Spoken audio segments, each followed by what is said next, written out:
Hey, what's up, Milo family? This is Alex, and we got Kyle with me too. What's up, guys? How we doing? And we were just doing a little workout here. This is a kind of a modified version of what I'll be competing in February of this year in Cupid's Clash, and that's a kind of a partner competition.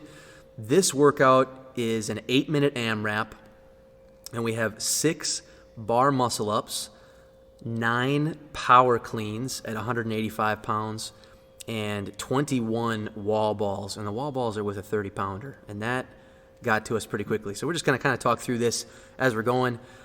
First set of muscle ups obviously felt pretty solid. One thing I really worked on this year is kind of getting to my back swing on the muscle ups.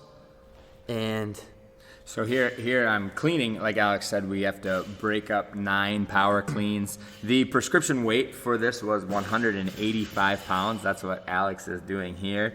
I scaled it. I went 135. This was my first WOD in a while, and I wanted to make sure that I wasn't going to bonk halfway through. It was also a good measure for Alex. He needs to see what it's like to pace it with a partner. The weight really didn't matter. We just scaled it and chipped reps apart until we finished it. One thing also, you guys, I'm just watching this as we go. We are trying, obviously, to have RX standards here with all of our movements, doing the best we can, trying to get our hips below parallel, getting the ball above the line in these wall balls. There's probably some no reps in here, but again, this was kind of our first trial through this one. So the way we decided to split it up was I would do the first set of muscle ups. Kyle did you do 5? I think I did 4. 4, and then yeah. Oh yeah, that's right. So the muscle up, when I did the muscle ups, I would do an extra clean, so 5 reps for me, 4 reps for Kyle, and then an extra rep on the wall balls, 11 versus 10. And then I was trying to rest on, like, for example, this one. Kyle started on the bar up there, so now I believe I have 4 cleans. One thing I need to work on too, I'm looking at this, I catch with kind of soft knees, and I don't really stand it up all the way. And that's something that I want to make sure I get nailed down before competition. You know what I mean? I don't want to be no repped at 185. Yeah, definitely.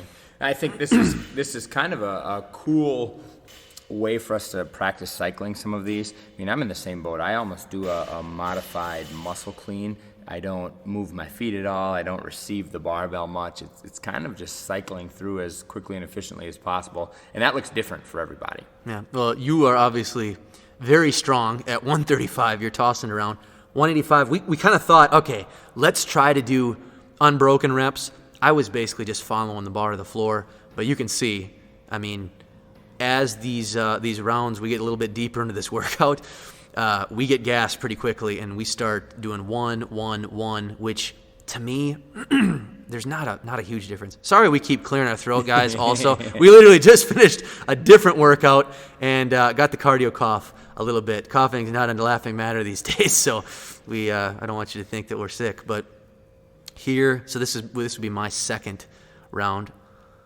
of bar muscle ups. And right here, you can tell, I mean, I'm starting to get toasted. These when I get above the bar, we call that kind of chicken winging. You can see my left arm's kind of going over a little closer than my right arm.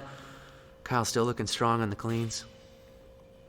Yeah, it's the one thing about watching these workouts on video, and I talked to Alex about it quite a bit, is you really have no feel for what the barbell feels like or what the ball feels like.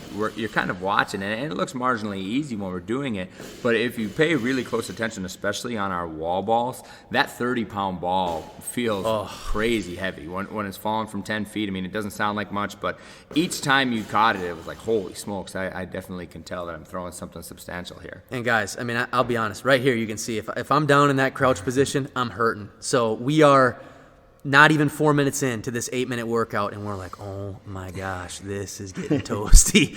So there we are, passing the ball. Again, trying to keep it above the line. The squat toss, this is, obviously it's torching the legs a little bit, but I'm trying to keep my shoulders as fresh as I can because I need those for the bar muscle ups, and you're going to see here on my, Kyle's going to do the bar this round, but my next round, I really start to struggle on the muscle ups.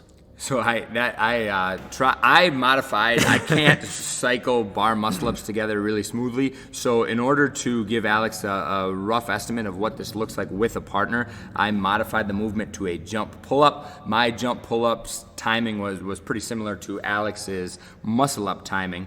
As you can see, even in the jump pull ups, every rep I didn't take 100% seriously, I missed. So I had to make sure that I was always jumping high. I was always pulling through until my chin was above the bar. Right. It's a movement that sounds simple and looks simple on video, but it certainly was fatiguing as the workout progressed. I think jump pull-ups are underrated. If you are not able to, rep out a few pull-ups, jump pull-ups are a great way just to try to get your chin up over the bar.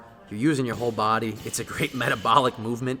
And I think it's a great scale. It's one of those strange movements where it can really send your heart rate through the roof. You don't realize it, but you're putting a lot of things together. You're doing a jump, you're doing a pull, and it takes some coordination to successfully grab the bar. If you go back 2 minutes on this video, I literally missed my first rep. I jumped and tried to grab onto the bar and slipped, and chin was a foot away. It just wasn't very smooth. So jump pull up sounds simple and looks simple on video, but it certainly gets your engine going.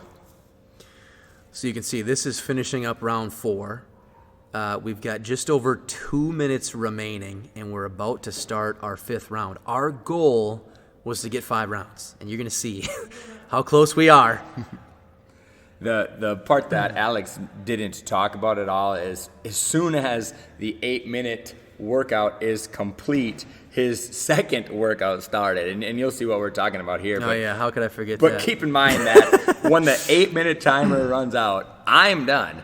But Alex's night just begins. And so right here, you can see, I am just gassed. I'm trying to get my nose over my toes. I'm kind of losing my core, my hollow position a little bit. Right here, the feet touch the rig. That's a no rep. There is nothing worse than giving yourself a no rep and having to go back in for a real number 6, chicken wing up over the bar, and I'm freaking toasted. I'm done with those. You can see pain in my face. Kyle comes in hot with the cleans. He's moving his way closer to the camera here. I think he just wants a little bit of shine. Yeah, actually, that's the last thing I want when my cleans look like this. I was in the pain cave here as well. It just really was. You can tell I'm slowly and lethargically moving. I'm just trying to make sure that I'm not causing Alex to have to wait. No, that was my biggest goal. No, I think this was awesome. Again, we are under 1 minute here. I'm like, oh my gosh, I just got to finish these cleans so Kyle can start the wall balls. He picks this thing up. We got 45 seconds to get 21 wall balls. And if you know anything about cycling wall balls at a 10-foot target, 2 seconds per is pretty dang good. So, we got to try to finish this thing. The goal was to finish 5 rounds. Here, 30 seconds left.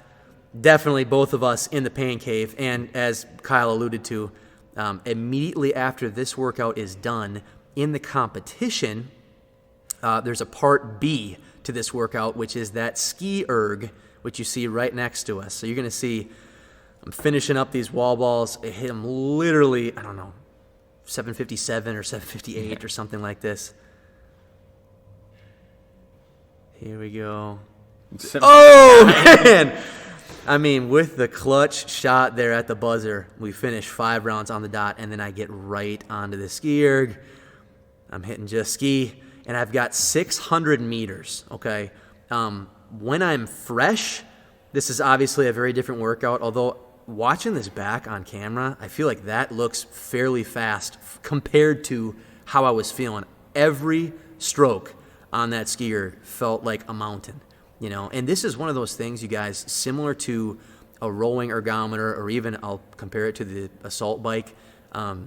It does have some muscular fatigue when you're sprinting, but these muscles that I'm using a lot of core. I'm throwing my whole body into it, and I'm trying to engage my lats, my arms, and finishing through the triceps. Guys, these are many of the same muscles that I just fried in the bar muscle-ups. So I'm running an engine on E right here. But, just like anything else, as you pick up a little bit of steam, as you start to recover from one movement, you kind of get into the rhythm. This is obviously a cardiovascular test, and I think it took me roughly, want to say 2.5 minutes if you start from the very time we finished the wall balls to the time that I finished the ski erg. Yeah, looking back at it, I think if we would have planned it out maybe potentially a little bit differently, it would have been nice for me to finish the last handful of wall balls so that I could give Alex a 15 or 20 second rest before having to do this.